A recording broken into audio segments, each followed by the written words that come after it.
Electrify Expo in DC, day number 2 begins here. Are you ready? Are you ready? Are you ready? Yeah. Maggie, you ready? Hell yeah.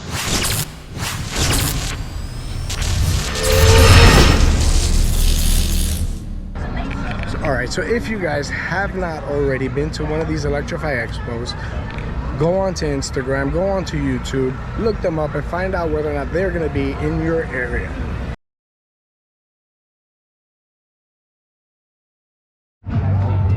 Lorenzo, how are you going to come here with a seat and do something and not tell me about it?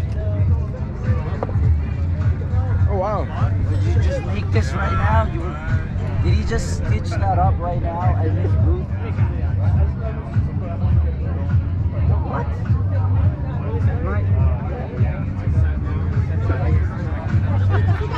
I get to use this for now? For real? My brother.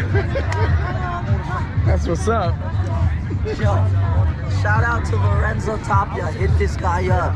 He just blessed a kid with the seat of a lifetime. Woo! Look at that. What a beauty. That's nice. Yo, he literally, check this out. He literally just took my seat and just dropped this off. We're in the middle of the expo right now. Yeah, you're a real one. Alright, so this is the last day that we are here in DC at the Electrify Expo. Everybody is about getting ready to wrap things up. But before we do, I want to take a walk over to Tapia Seats and talk to him. He makes seats for the e-bikes, making our ride a little bit more comfortable, keeping us in that position for a little bit longer. And that's what we're going to do right now. Cada negocio tiene una historia de cómo empezaron. Yo quería saber si tú me puedes explicar cómo empezaste el negocio suyo. Este negocio yo lo empezamos aproximadamente cuando yo tenía 13 años. Basically, it's a long story, but when I was 13, it all started when I was 13. A la vuelta de mi casa había una tapicería a la cual yo salía de la escuela y para no meterme en cosas diferentes me iba a ayudarles a los muchachos. De ahí comencé a trabajar en esto de la tapicería y cuando ya fuimos creciendo, fuimos estando y me gustó y yo agarré un curso que es decoración de interiores, exteriores, a la cual me recibí y al llegar aquí a Estados Unidos yo comencé a trabajar. El lugar donde yo llegué a vivir es un lugar donde hacen todo lo que se relaciona para los muebles. Entonces comencé a trabajar con ellos. I would be pretty much in my neighborhood playing around, and to pretty much distract myself from all the bad stuff that was going around, I would go to this one place where they had workers working in upholstery.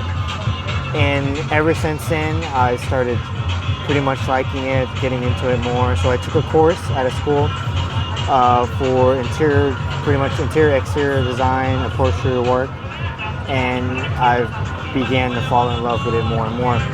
Eventually to the point where once I came into the USA, we would work in furniture places, making furniture and stuff. Y cuando estaba yo en eso, llegamos con un carro.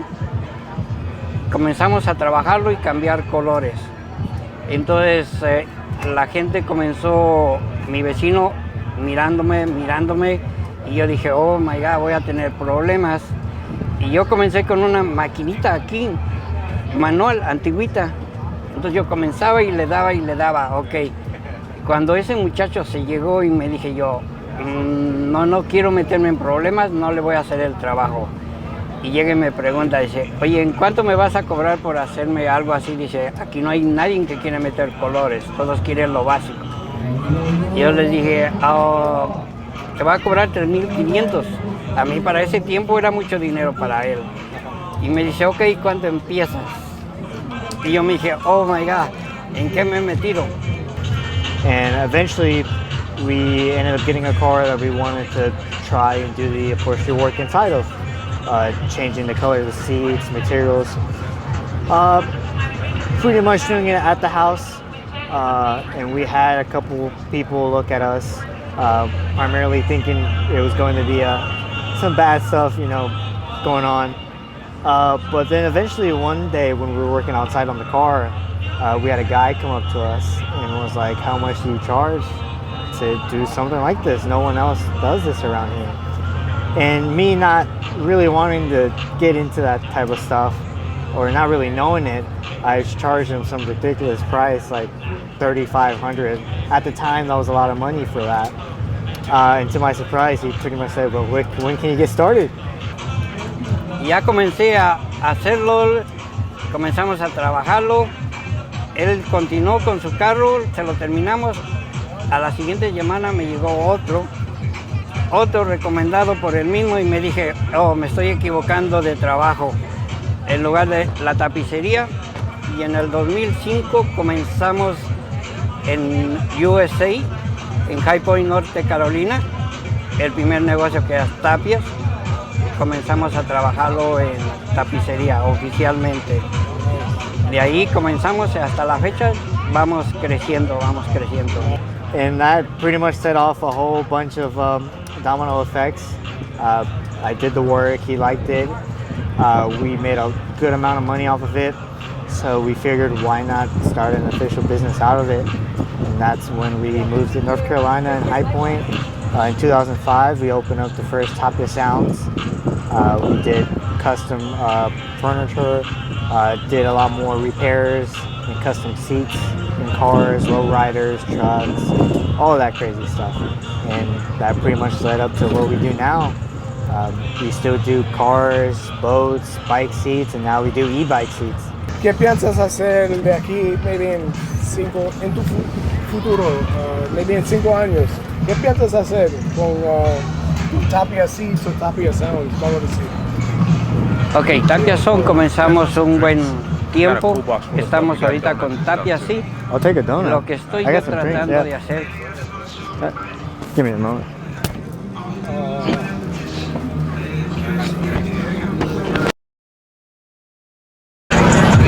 All right, so we're back. Let's go. So where do you see yourself in 5 years? Where's Tapia Sounds gonna be? Where's Tapia Seats gonna be in a few years from now? What are your plans? My plan es dejarles un legado a ellos, que sigan con el mismo negocio. Él es mi primer hijo. Sigue mis pasos. Él es el que sigue. Mi segundo, él es el que hace los contratos. Cuando yo comencé con esto de Tapia Seats, fue una sorpresa porque sonó el teléfono, contestó él, tenía 12 años y fue el que me hizo el primer contrato para iniciarme en los asientos de e-bike. Fue el primero y de ahí comenzamos, les gustó. Ahora trabajamos para 5 compañías y aparte tenemos asiento para 17 diferentes marcas. Eso es lo que estamos. Y Sunroom, que viene, la siguiente va a ser a la 18 marca, diferentes compañías que vamos a comenzar a hacerlo. Y lo que quiero es que ellos puedan tener cada quien su lugar, su historia, y si pueden seguir con lo que yo hago, adelante. Eso es mi futuro que quiero dejarles a ellos, que puedan sobrevivir. All right, so you guys, you got a good start. Yeah. Keep it going.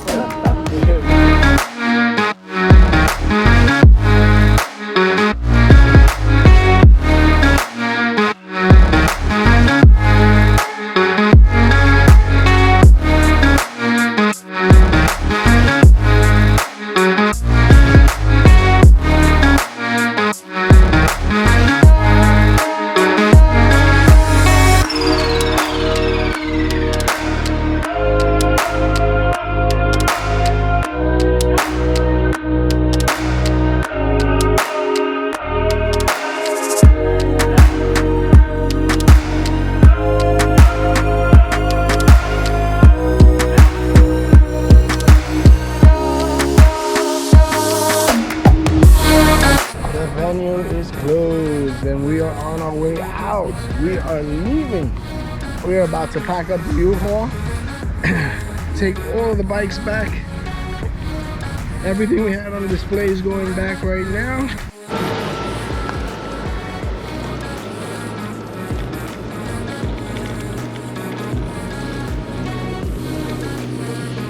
It's the behind the scenes look of where they store the cars for the test rides.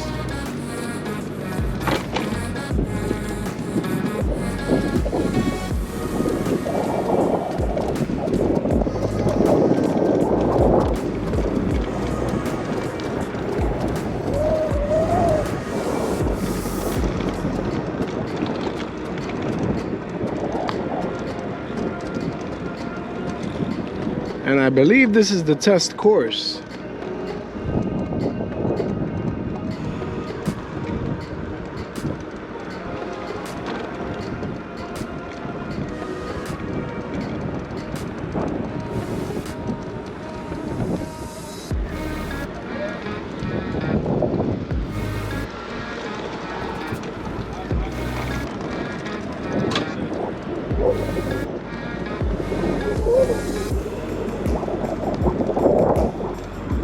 And what you're looking at here are a bunch of EV enthusiasts and their Teslas.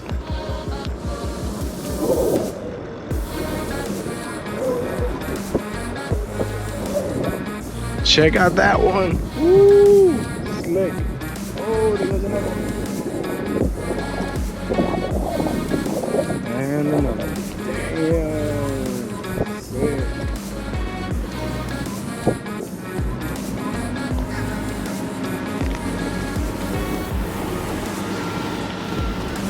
On my right are the urinals, and on my left is some of the tasty foods. Everyone loves funnel cakes. And for the little ones, don't whiskey throttle.